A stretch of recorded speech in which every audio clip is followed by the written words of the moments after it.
Shalom, selamat pagi saudara. Saya lagi di kamar anak saya. Nih, masih tidur. Ini anak saya yang kedua. Anak saya yang pertama udah bangun. Nah, nih, udah bangun dari pagi. Ini anak saya yang pertama. Udah bangun dari pagi. Nah, ini anak saya yang kedua nih. Masih tidur, masih ngantuk dia. Nah, senangnya tidur di kamar AC tapi enggak suka pakai selimut. Nah, saudara, yang saya mau bagikan buat kita pada pagi hari ini, kalau kita belajar dari anak-anak, saudara, tentu pasti banyak hal yang kita bisa pelajari, banyak hal yang kita bisa dapatkan dari seorang anak-anak. Karena saya percaya bahwa Tuhan izinkan kita memiliki anak untuk kita belajar. Para orang tua, anak-anak itu dosen yang terbaik buat kita. Kenapa saya katakan demikian? Karena cara didik kita kepada anak yang pertama, kedua, dan ketiga itu tidak boleh sama. Karena kalau seorang tua dia berhasil didik anak yang pertama, dia tidak bisa pakai pola didik yang pertama itu anak yang pertama kepada anak yang kedua. Kenapa? Karena anak yang pertama dan kedua atau yang ketiga itu punya karakter yang berbeda-beda. Nah, kalau orang tua memaksakan keberhasilannya mendidik anak yang pertama sama dengan cara mendidiknya pada anak yang kedua, sudah tentu pasti akan sangat bertolak belakang. Karena pasti akan terjadi yang namanya perlawanan atau pemberontakan dari sisi si anak. Nah, itu sebabnya kenapa Tuhan ajarkan kita bahwa orang tua harus belajar kepada anak-anak. Ada begitu banyak anak-anak yang akhirnya memberontak kepada orang tuanya, dan orang tuanya mulai bertanya, mulai marah kepada si anak ketika mungkin si anak keluar, pulang larut malam, terus mulai marah kepada si anak. Kapan kamu bisa mengerti orang tua? Saya mau katakan buat kita pada pagi hari ini, saudara yang sama Tuhan, buat para orang tua, bukan anak-anak yang harus mengerti orang tua. Justru orang tua lah yang harus memahami dan mengerti kondisi dan situasi anak-anak tersebut dalam tumbuh kembang mereka secara psikologis dan secara fisik mereka.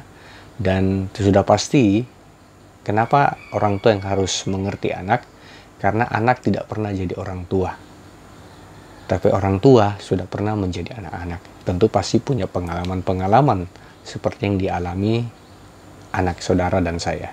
Nah, jadi didiklah anak kita sesuai dengan karakter masing-masing. Itu sebabnya orang tua perlu belajar banyak hal. Baik belajar dari buku-buku tentang pertumbuhan anak, bagaimana kita memposisikan diri kita sebagai orang tua, sudah pasti tentu sangat mempengaruhi cara mendidik kita satu kali kelak ketika kita mendidik anak-anak kita. Bagi orang tua yang punya anak lebih dari satu, tentu pasti harus menerapkan sistem pendidikan yang berbeda dengan anak yang lainnya. Anak pertama, anak kedua, dan ketiga. Nah, tapi hal yang kita pelajari dari seorang anak adalah bagaimana sikap mereka yang percaya kepada orang tua. Nah, anak saya ini sedang tidur. Tapi saya percaya kenapa dia tidur dengan nyenyak, dengan tenang.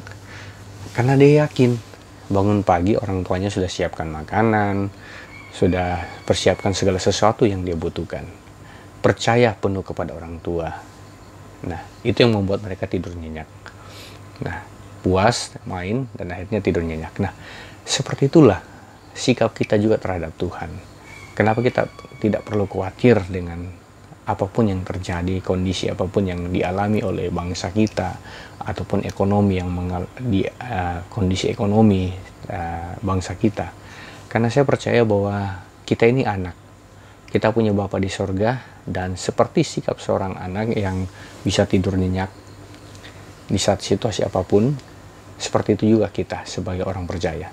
Kita punya Bapa di sorga, tentu pasti kita tidak perlu khawatir, kita tidak perlu bimbang, sebab saya percaya bahwa kalau kita sebagai anak, maka Bapa kita di sorga pasti akan memelihara saudara dan saya. Nah, jadi artinya bangun sikap percaya. Sama seperti anak kita percaya kepada kita, dia tidak perlu takut, khawatir tentang hal makan apapun, meskipun saya tahu anak kita tidak pernah tahu, tidak pernah paham kalau orang tuanya punya uang atau tidak. Tapi sebagai orang tua, kita pasti selalu mengusahakan bagaimana anak-anak kita bisa tetap makan, tetap terpelihara secara kesehatan mereka dengan baik. Tetap kita pengen mereka itu jadi bahagia. Nah, apapun caranya. Nah, tetapi di satu sisi itulah sebabnya kenapa anak mungkin tidak paham kondisi orang tua, tapi orang tua sangat paham kondisi anak dan dia butuh apa. Itu sebabnya kita tahu bahwa Bapa kita di surga pun juga tahu kondisi situasi saudara, apa yang saudara alami, apa yang saudara rasakan, dan dia sangat tahu sebab dia adalah Bapa kita dan kita adalah anak-anaknya. Sikap percaya itu penting, saudara. Sikap percaya berarti kita menghargai juga kehadiran Bapa di surga atas kehidupan saudara dan saya. Kenapa Tuhan ajarkan, lihatlah bunga bakung di padang yang tidak pernah memintal, tapi didandani bahkan lebih indah dari jubah Salomo mungkin. Atau yang tidak pernah menabur, tapi Tuhan beri makan. Kenapa Tuhan berikan contoh yang simpel seperti itu? Burung pipit yang tidak punya harga, tapi Tuhan beri makan. Nah, saya mau katakan buat kita, sesuatu yang tidak dihargai aja oleh manusia. Burung pipit berapa sih harganya? Tapi saudara, dikatakan Tuhan beri makan. Apalagi saudara dan saya. Saudara dan saya adalah anaknya, dan tentu pasti saudara dan saya adalah berharga di mata dia. Sehingga kalau burung pipit aja Tuhan pelihara, apalagi saya dan saudara. Tentu pasti Bapa kita di surga sangat memperhatikan kita semuanya. Asal kita percaya sungguh-sungguh kepada dia. Oke saudara, semoga renungan kali ini bisa memberkati saudara. Jika saudara diberkati lewat renungan, lewat video saya pada kali ini, saudara bisa klik tombol jempol dan saudara bisa subscribe. Di tanda lonceng itu ada tulisan subscribe, dan juga saudara bisa share dan bisa berbagi kepada orang-orang yang saudara kasih, sehingga lewat tayangan video ini bisa memberkati banyak orang. God bless you. Saya berdoa semoga damai sejahtera Tuhan, sukacita Tuhan menjadi bagian kita semuanya di sepanjang hari ini.